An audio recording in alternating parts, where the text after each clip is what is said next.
This is a bat that is infected with white nose syndrome, and the causative agent of white nose syndrome is a fungal pathogen called Pseudogymnoascus destructans. And this fungal pathogen has a very interesting story.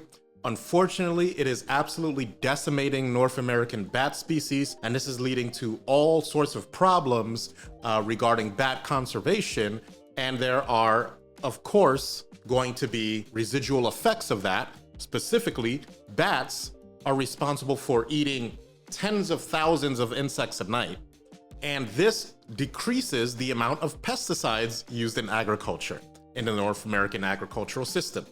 What's interesting is that the outbreak of this fungus in the United States originated in a cave system in Albany, New York, and it started infecting bats in the Northeast and spreading very rapidly. The way this fungus works and infects these bats is as follows.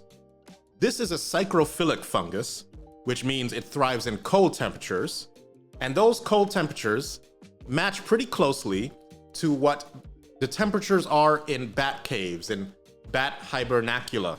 So these spores thrive in soil, they thrive in guano that the bats produce, the waste that the bats produce in their cave systems, and they thrive in the walls of the bat hibernacula.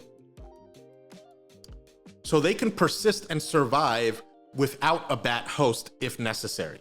However, they are more than capable of infecting live bats as a host, and do so very often, to the point that in some North American bat species, there have been reductions in population of about 70 to 75%.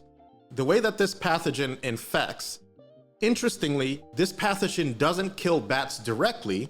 What it does is it manages to infect bats during their hibernation period, and during this hibernation period, the bats are subsisting on extremely small amounts of fat reserves, energy reserves, and the fungus causes irritation. It infects the soft tissue, it infects the wings, and particularly the nose, and that's why it's called white nose syndrome. When these fungal spores infect the soft tissue of a bat wing or a bat nose and proliferate and begin to spread, and as you can see here, you have the mycelia on the nose, it disturbs the bat's sleep cycles, and they wake up, and the tiny amount of energy that they have stored to allow them to survive through the hibernation period is then used up, because the metabolism that it takes simply to wake up consumes that energy reserve, and then because of that, the bats essentially die from starvation and lack of energy. So as a mycologist, it is our job to then research chemical compounds that will fight this fungal infection that is frankly devastating the northeastern bat population. It was discovered that the bacterial species Streptomyces buecherae creates a secondary metabolite that displays antifungal properties against the pathogen that causes white nose fungus, Pseudogymnoascus destructans. And it was my great privilege to be able to work on doing some antifungal testing with this compound to determine its antifungal properties against Pseudogymnoascus destructans. So what I first did is we had Pseudogymnoascus destructans in the form of glycerol stock in our fungal library. And back then, as you can see, this glycerol stock tube here says Gymnoascus destructans, but it was later changed. The name was later changed. We've had this for quite some time. It was later changed to Pseudogymnoascus destructans. And I grew it out on some PDA plates, and I grew it. This is a very slow growing fungus. So I inoculated it on some potato dextrose agar plates. And each one of these takes about 2 weeks to grow. And then I took these discs. They're just sterile discs. And I inoculated it with the isolated pure compound of nigericin that we get from this Streptomyces buecherae bacterial species.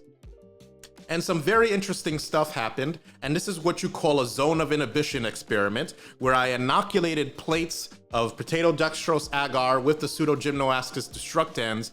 And in different spots, I placed these little discs with the nigericin compound, And as you can see that around these discs, when I treated it with nigiricin, you see a zone of inhibition where the fungus does not grow. And we do these kinds of experiments, not just to determine antifungal activity in general, but to determine the minimum inhibitory concentration. If I recall, and this was quite some time ago, even a disc with 6.25 microliters of nigiricin compound is enough to produce this minimum inhibitory effect. And anything below that, that's where the compound breaks and it no longer has antifungal activity.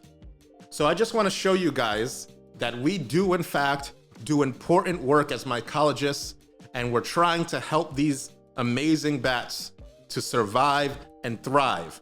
And what's interesting is that the way that this compound activity, antifungal activity, was discovered, they took swabs from the skin microbiome of European bats, or I should say Paleoarctic bats, if I recall. I could be wrong, I'm paraphrasing.